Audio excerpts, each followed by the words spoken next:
Je suis sûr qu'on peut inventer à un certain moment des machines qui peuvent nous donner un James Joyce ou un Shakespeare, et que ça existe déjà. Mais moi, je sais que l'intelligence artificielle ne va pas nous donner le nouveau James Joyce, qui est en fait le successeur de James Joyce ou le successeur de Shakespeare. Je suis Chris Dercon, je suis le directeur général de la Fondation Cartier pour l'art contemporain. Quels sont les livres que je lis pour le moment? L'Histoire mondiale de la France, de Patrick Boucheron. Parce que si je veux bien comprendre ce qui se passe aujourd'hui dans le monde, j'ai besoin de savoir ce qui s'est passé avec cette histoire mondiale de la France. Et puis un autre livre que je lis, c'est à voir avec mon emploi ici, parce qu'on va programmer bientôt un musée de la mode vivante. C'est un livre en anthologie édité par Olivier Saillard, qui est un vrai historien de la mode, qu'il a publié en 2019 chez Lafon.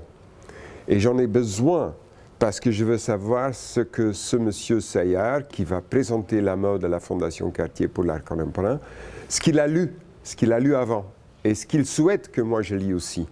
Et avec le bâtiment créé par Jean Nouvel, qui est un exemple incroyable de l'architecture dynamique, évidemment, je dois lire un livre sur l'architecte, qui est le pionnier de l'architecture dynamique, qui est Jean Prouvé. C'est un livre de Patrick Séguin, édition de 405 pages, édité en 2024. Est-ce que je vais lire tous ces livres? Non, pas du tout. J'ai besoin de ce livre, et même si je ne le prends pas, je le vois, et ça me donne d'autres idées.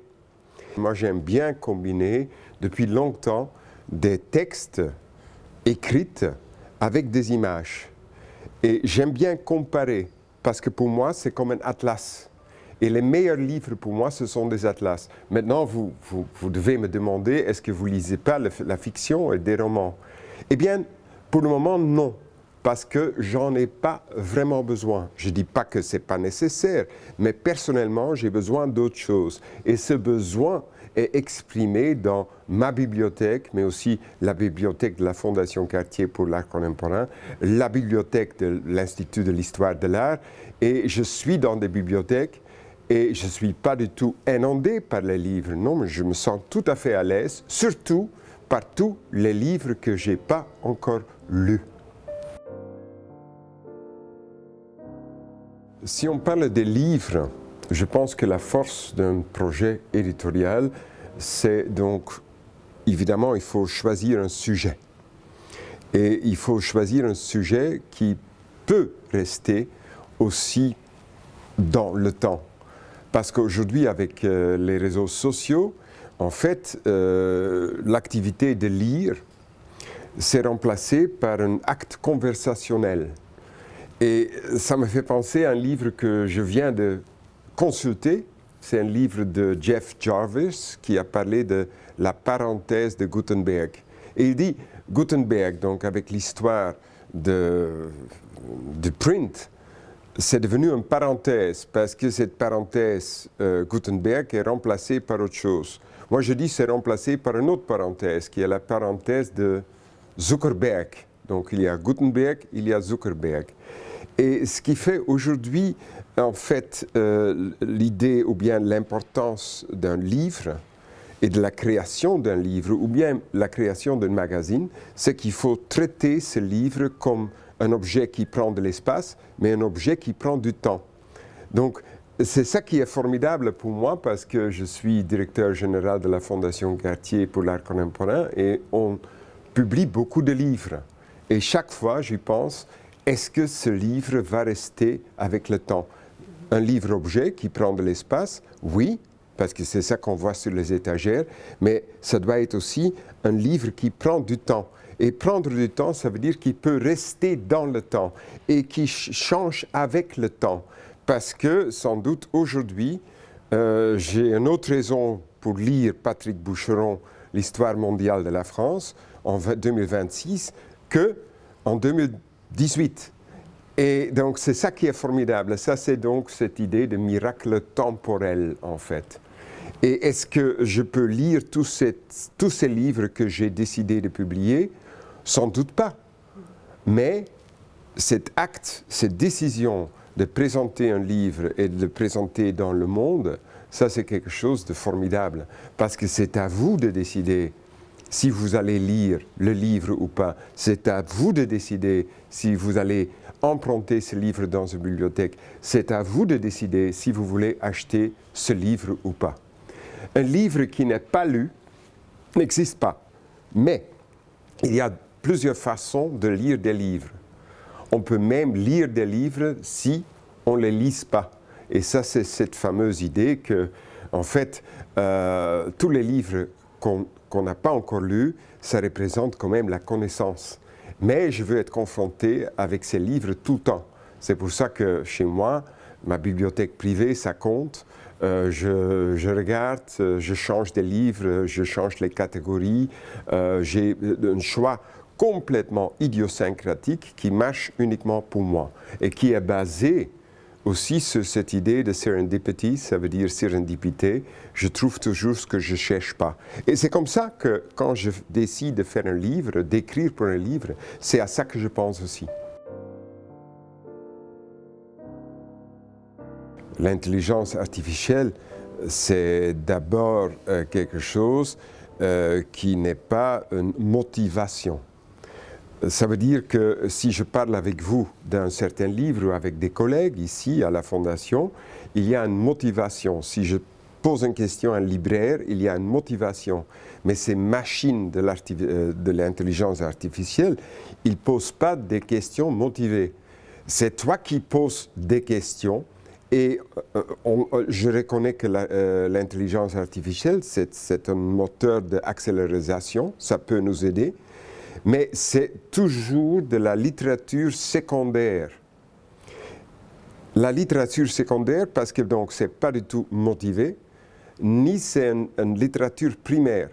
Ces moteurs sont basés sur ce qui existe déjà. Je suis sûr qu'on peut inventer à un certain moment des machines qui peuvent nous donner un James Joyce ou un Shakespeare, et que ça existe déjà, à l'auteur de James Joyce et à l'auteur de Shakespeare. Mais moi, je sais que l'intelligence artificielle ne va pas nous donner le nouveau James Joyce, qui est en fait le successeur de James Joyce ou le successeur de Shakespeare.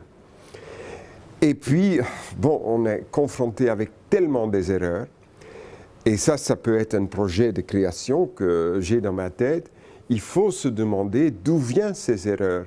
Et ces erreurs viennent du fait que les gens qui programment ces machines, ou bien les machines qui programment les machines, sont quand même la propriété de certaines industries, de certaines compagnies. Donc, tout ce qui est l'intelligence artificielle, c'est aussi idéologique et aussi politique. Et les erreurs ne viennent pas tout de suite des machines, mais ceux qui sont les propriétaires de ces machines. Et pour revenir à quelque chose dont on a vraiment besoin, je prends toujours l'exemple de la librairie de Samir Mansour à Gaza. Il avait 3 librairies. C'était un succès fou. Samir Mansour continuait toujours de publier des livres. Et il continue encore toujours de publier des livres. Mais ce qui est formidable, c'est qu'aujourd'hui, Samir Mansour, il a perdu 2 de ses magasins. Il a en ouvert de nouveau un 3e ou un 4e. Mais il a surtout donné des livres aux gens à Gaza pour se chauffer, pour les brûler. Et ça, c'est quand même une très belle histoire. Les bibliothèques aujourd'hui ne sont pas uniquement des espaces pour venir consulter, lire, étudier, mais c'est aussi des espaces où on se sent bien, on se sent entouré par des amis, par des livres, et ce sont souvent devenus des espaces à Helsinki, à Oslo, mais aussi à Gand, à Rotterdam, même à Seattle. Ce sont des espaces où les gens se retrouvent en groupe. Ce n'est pas tout de suite des book clubs, mais on voit très bien que les book clubs, c'est aussi une forme d'expression d'empathie, d'être ensemble. Mais les bibliothèques, aujourd'hui, sont aussi des maisons d'accueil. Et c'est ça qui est quand même formidable. Ça dit quelque chose sur Gutenberg, et que Gutenberg, ce n'est pas une parenthèse, n'est-ce pas? Qu'il faut évidemment aller voir les musées, et qu'il faut construire ses propres catalogues et ses propres histoires. Et puis comparer votre histoire et votre catalogue et vos comparaisons avec d'autres comparaisons qui sont faites et qui se retrouvent dans des catalogues d'artistes. Et surtout une librairie dans un musée, une librairie dans un espace comme ici, comme à la Fondation Cartier pour l'art contemporain, c'est fait partie pour moi de l'exposition. On expose des livres. Ce n'est pas uniquement une transaction financière, mais c'est aussi une transaction culturelle, une transformation culturelle. J'ai même, à un certain moment, j'ai dirigé un musée où je disais l'entrée se fait par la librairie ou par la bibliothèque, parce que la bibliothèque et la librairie font partie de notre collection permanente.